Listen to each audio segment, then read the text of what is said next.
All right. So if I can just get you to please just state your full name and your title for me. My title.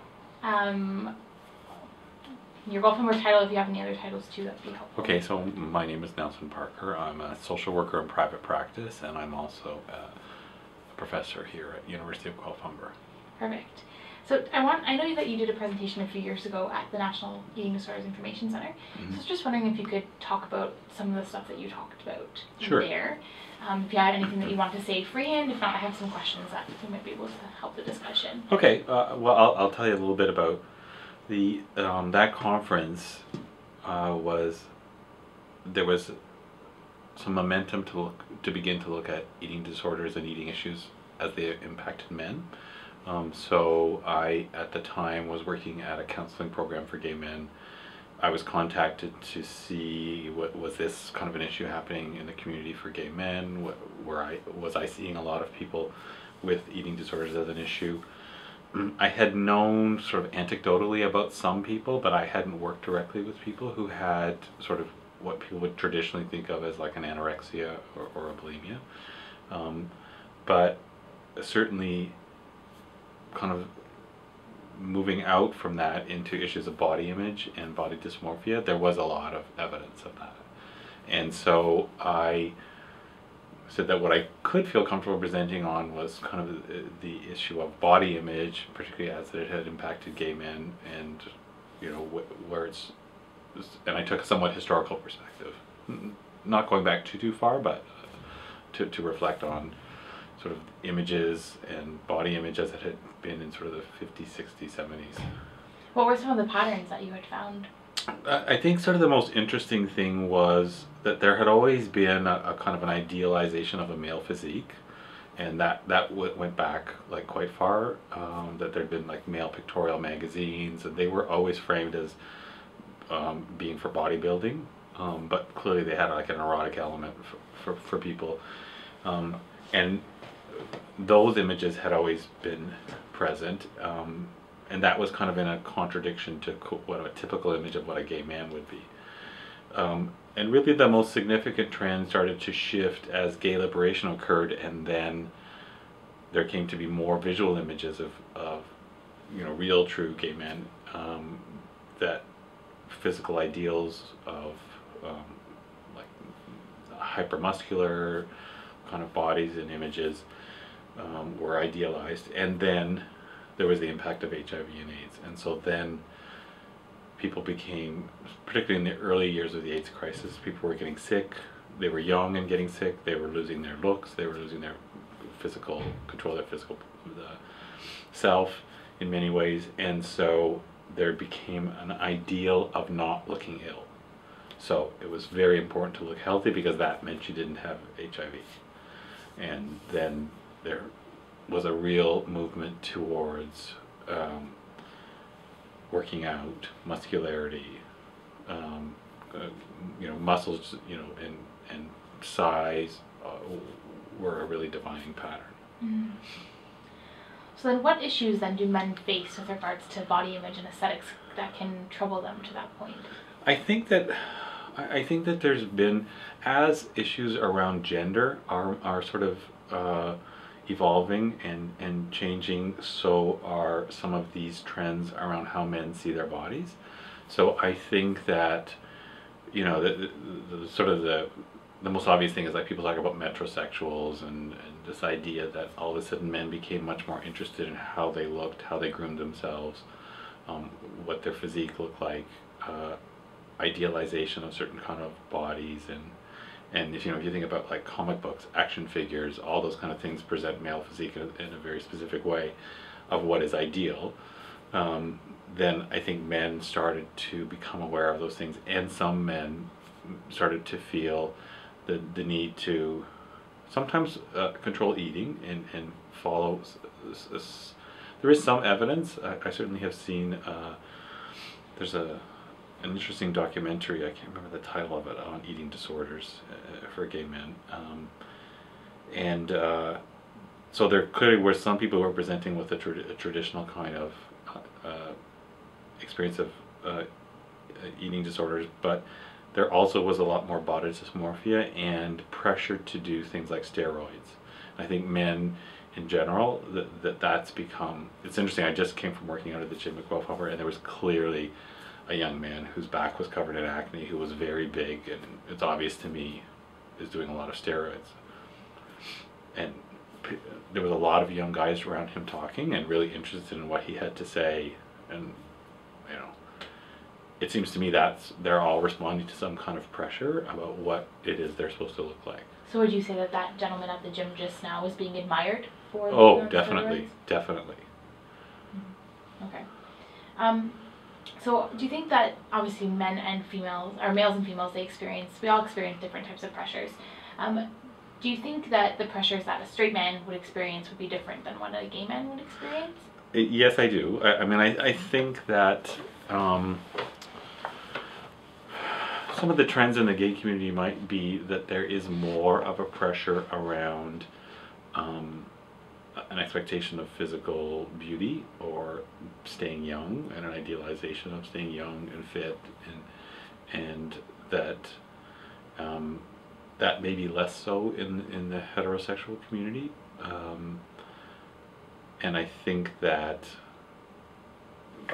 has to do with gender and like how men see their sexual partners and what they expect from that. So, I mean, that's why, you know, it's a much more common trend to have an older man and a younger woman. We're seeing some of the reverse of that, but you know, it's a much more common trend to have an older man, and that it doesn't matter that the man isn't as young or as beautiful as the woman. So I think that occurs, I'm sure it occurs in both worlds, but I think that there's a little bit more of that likely to occur in the heterosexual. Okay. What's your perspective on Thinspiration? Have you ever heard of it before? Thinspiration, no. Basically, there are a few blogs out there, websites that are like pro-anorexia or pro-eating disorders, and they have a bunch of thin images of thin people or videos of thin people, or like tracking down how much weight they've lost, and they're doing it obviously in an unhealthy way. So what's your own opinion on something like that that's so easily accessible to so many different people? Well, I think it's very scary. It can, okay. It's sort of two things to me. It's scary and it's confusing. It's scary because it's so pervasive. It's confusing because we know so much now about body image and how women are represented in the media, and how, you know, how photographic images in magazines and things like that influence people, and yet it doesn't seem to have any effect. Like, models are still rail thin. If you look, it's interesting too, if you look at male models now, there's a movement for them to be that kind of tall, rail thin, whereas it used to be more to be muscular, and now they're like, they're developing that same long, angular, thin kind of image, and it's so pervasive. So it's confusing to me that we know that that is not helpful, and yet it still continues to be perpetuated. And so then, as soon as any female celebrity has a baby, it's immediately discussed how much weight has she lost, how much weight is she, how quickly did she lose it, how did she lose it. It's the obsession doesn't seem to be shifting at all in some ways. Do you think that the obsession is the same for men on that same level, to be like the men that are shown in the magazines, those tall, thin men? I think so, but also I think that there's more pressure for men to be muscular. And I think if you go into your average rack of magazines, there'll be the women's magazines that are aimed at telling women how to be thinner, how to be fitter, how to be basically everything, how to make themselves better in every way. It's very disheartening. But the men, there's a whole set of magazines around how men can be muscular, how they can be more fit, and that's, I think, where the pressure is going to be for men. So do you think that might be why there's only, people who have eating disorders, out of all of those people, about 10% roughly they say that are males. So do you think that's why, statistics only show that 10%, because men are afraid to come out and admit that they have an eating disorder if they do, because they are surrounded by the pressure to, not be very, very thin, to be muscular? I think so, but certainly the experience that I understood from men who did have eating, what I would call traditional eating disorders, also it was very hard to find help. Programs were, you know, rightfully so, designed for women, and it was hard to put a male into that. The male didn't feel comfortable, the women didn't feel comfortable, and so there wasn't, you know, I don't think that there's kind of an organized response, even if men were to come forward with those things. It's a bit tricky to find a service that's suitable for them. I think also men are more likely to be doing things like taking steroids and, you know, exercising excessively to get another kind of ideal. What would you say to the fact, I know I did some work for Eating Disorders of York Region, which is in Aurora, sorry, and I know that they have open co-ed sessions available to everyone, but they've only had, I think, a few men who actually do show up. But they do try to enforce a safe environment for both family, friends, and people who are coming in with the eating disorders. So what do you think society can do to better inform men that, you know, these things do exist out there? It's more of like coming out of their shell to feel comfortable in that environment.